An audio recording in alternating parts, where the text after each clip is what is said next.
I've been slacking on my reviews due to a larger project that I've been spending most of my non-working time on, so I decided to take a quick look at one of the NES's mini punching bags, Jaws, a game by the infamous LJN.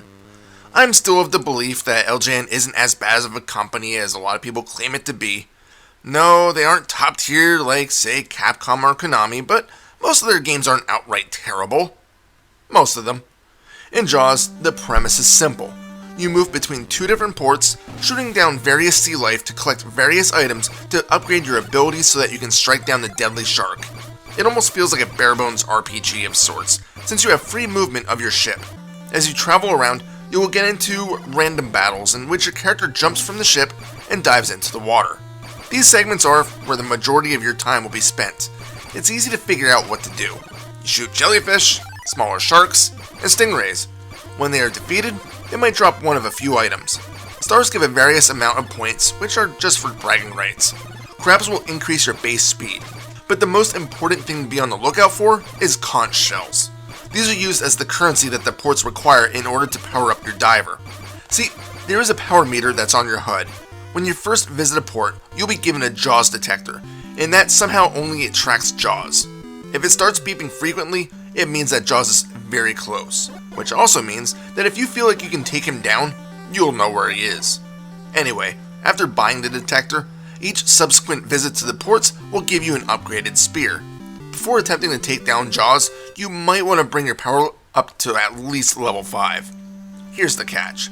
That power upgrade is only used against Jaws.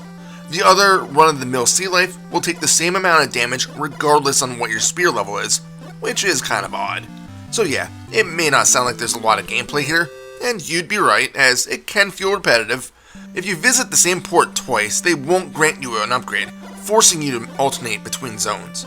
So you will get into these sea battles, and your thumb will ache from mashing the same button over and over to take down enemies to farm shells. But it's still fun in small bursts.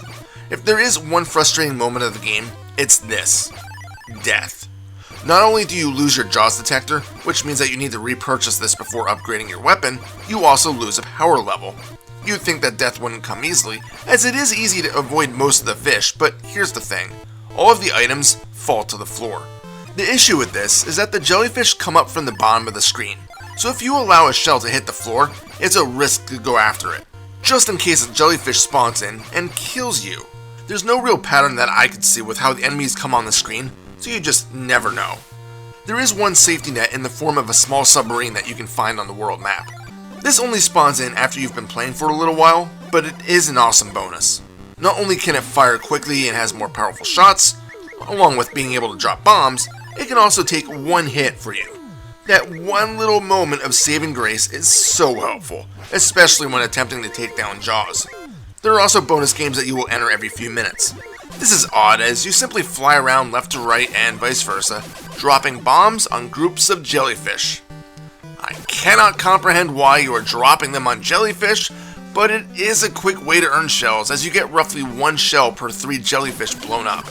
So let's say that you're ready to take down Jaws. What do? First, you need to hunt him down. Once you get the message that you hit Jaws, you'll first be able to fire cannons at him for a very short time, as once he hits the ship, you jump into the water. You'll then need to fire hundreds of spears at Jaws to whittle down his life bar.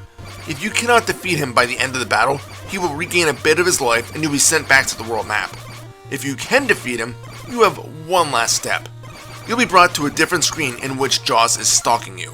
You'll need to press A to get Jaws to leap out of the water, and then press B to stab him with a harpoon. If you can do this, you're done.